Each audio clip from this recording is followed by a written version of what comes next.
The Courtaulds Red Scar Works in Preston opened in 1939 to manufacture rayon for clothing and for tyre cord. At peak production it employed around 4,000 people. In November 1979 the company announced the closure of the plant with a loss of around 2,600 jobs. The complex was demolished in the early 1980s. Courtaulds helped reshape society in Preston. The British Nationality Act of 1948 meant that people from the British colonies could come to the UK without a visa. With a labour shortage at that time, many people came from Pakistan to work in northern manufacturing industries, most likely including Preston. What is certain though is that in 1957 Courtaulds relocated some employees from Coventry, bringing the first Muslim men to settle permanently in Preston. By 1960, a third of the Red Scar workforce had been born outside the UK, in Europe, South Asia and the Caribbean. These workers brought new faiths to Preston to make it the multicultural centre it is today.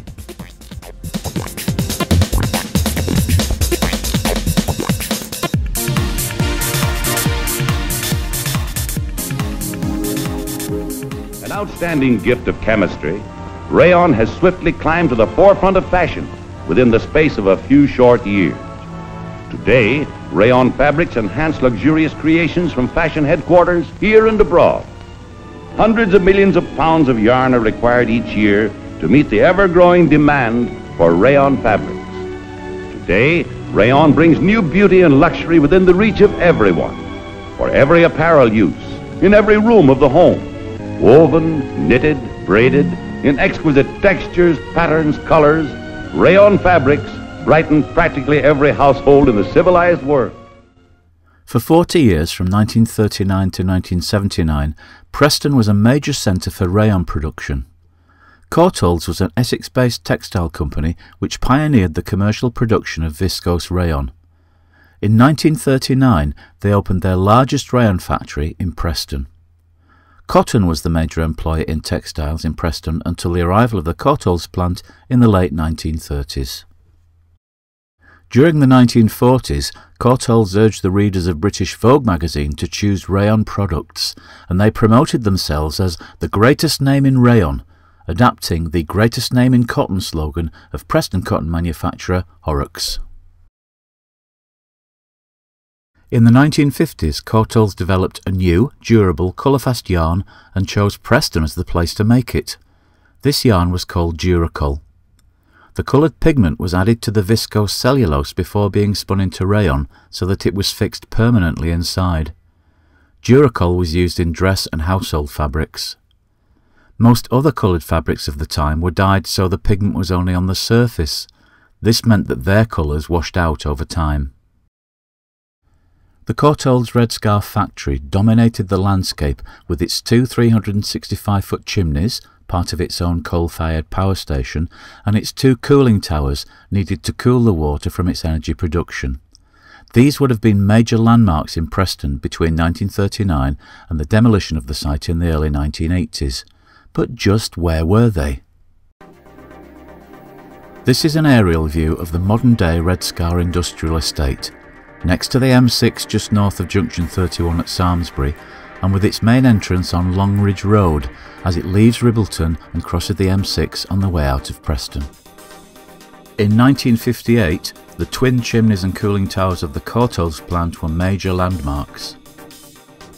These old maps and photos of the Courtaulds Red Scar rayon works show that the present-day site is remarkably similar in layout. The first section of motorway in England, the Preston Bypass, was built by Tarmac Construction and opened by the then Prime Minister Harold Macmillan on December 5, 1958.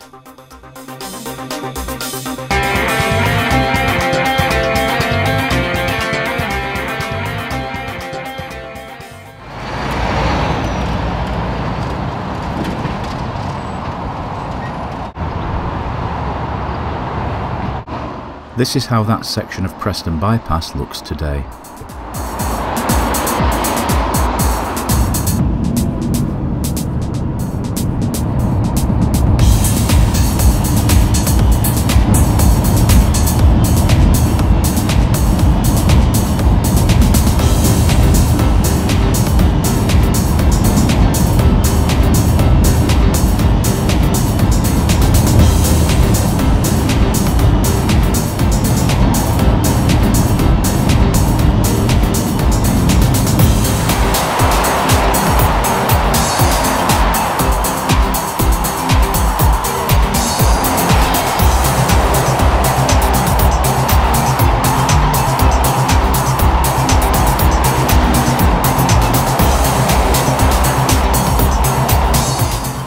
This footbridge over the M6 is a continuation of Pope Lane in Ribbleton, just next to Grange Park. This area is very close to the perimeter of the old Courtaulds works on the Samlesbury side, and the cooling towers and chimneys would have been very imposing sights from this close.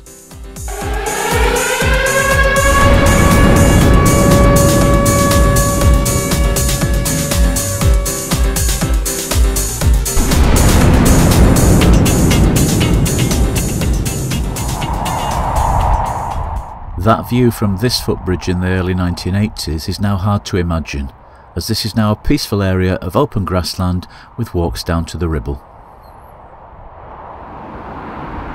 This is the present-day entrance to Red Scar Business Park, which was established in 1982, very soon after the demolition of the Courtaulds plant. This is Rich's farm on Longridge Road, photographed in 1935. The farm was demolished in 1936 and the site became the main north entrance to the Courtaulds works and later to the Red Scar Business Park we know today.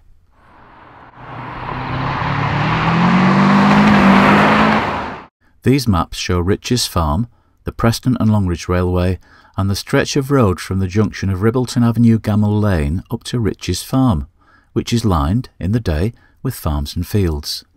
Of course, long before the M6 cuts right through the middle. If you use that loop of the River Ribble as your bearing, this is how this map looks today, complete with the Preston bypass, the M6.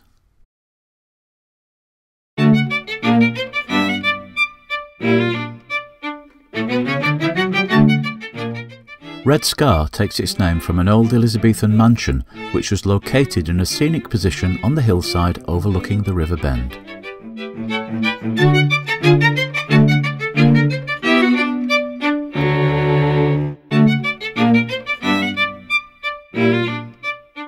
Between 1818 and 1883, it was the residence of William Asherton Cross, former Justice of the Peace for Lancashire, as these 19th century engravings show.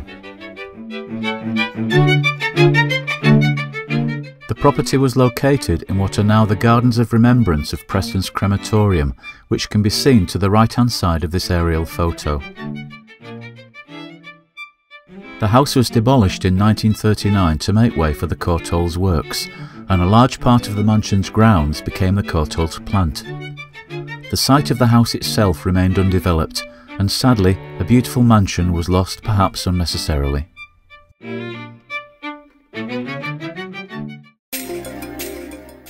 Rayon is a man-made fibre made from cellulose, which is the main constituent in all plant life.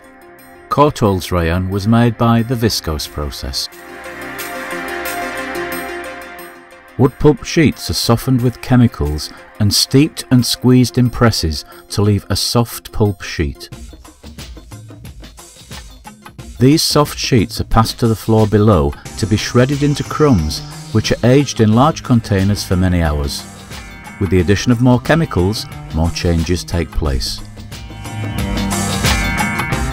These crumbs go into churns to rotate and more chemicals are added. When the crumbs finally leave the churns, they're mixed with water to produce a thick honey-like liquid called viscose solution. This is the spinning solution. This solution is forced through tiny nozzles into an acid bath where it hardens to create filaments of rayon. These filaments are guided round a system of wheels to create a yarn, and they end up in a large pot called a rayon cake.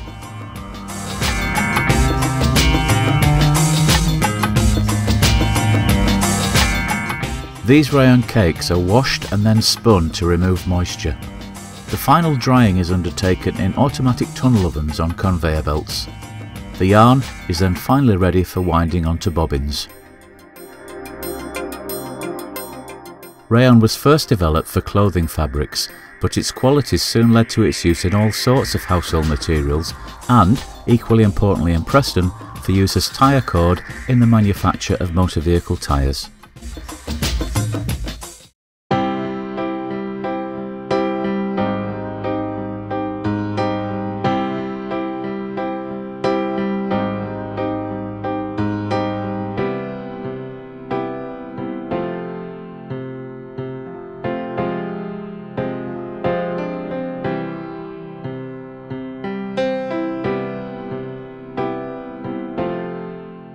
One Saturday evening I was bored at home and thought, I'll go and see how they're getting on with the demolition.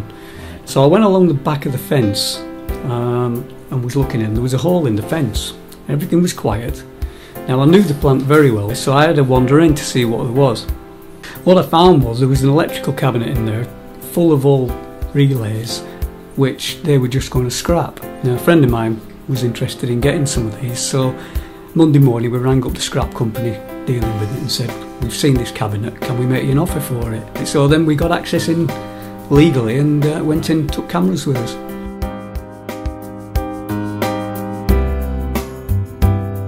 But you also found a treasure trove, a bit like a Viking hoard, a bit like the Courtaulds hoard. Yeah, it was just... Because those are the photos which are on Flickr now in the Preston Digital Archive. Where did you find them? It was a bit of luck, as we were on site. They were clearing out the old dark room, the company dark room, and just skipping everything. So I said to the guy, what's happening to these? They're just going. And so I said, well, can I take some? He said, I don't mind. The official photograph that I was on at Courtaulds was the apprentice Christmas party. Which one are you? Well, I shot. You're all dressed up with funny... Yes, we all had sort of... I'm going to put this one in the film. We all... by all means. Frank. By all means. Well, I think we had false noses, we had glasses, we had all sorts of silly things on. But upshot was, we used to go around as apprentices at Christmas and we'd be offering cigarettes or sweets in exchange for money. Yeah, we had to sing Christmas carols.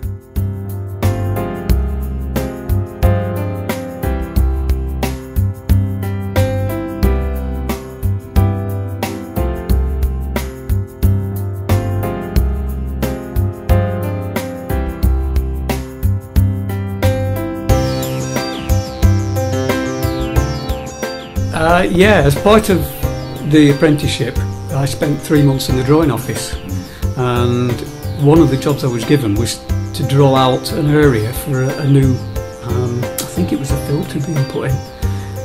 The old one had just corroded away and they were getting a new plastic one built.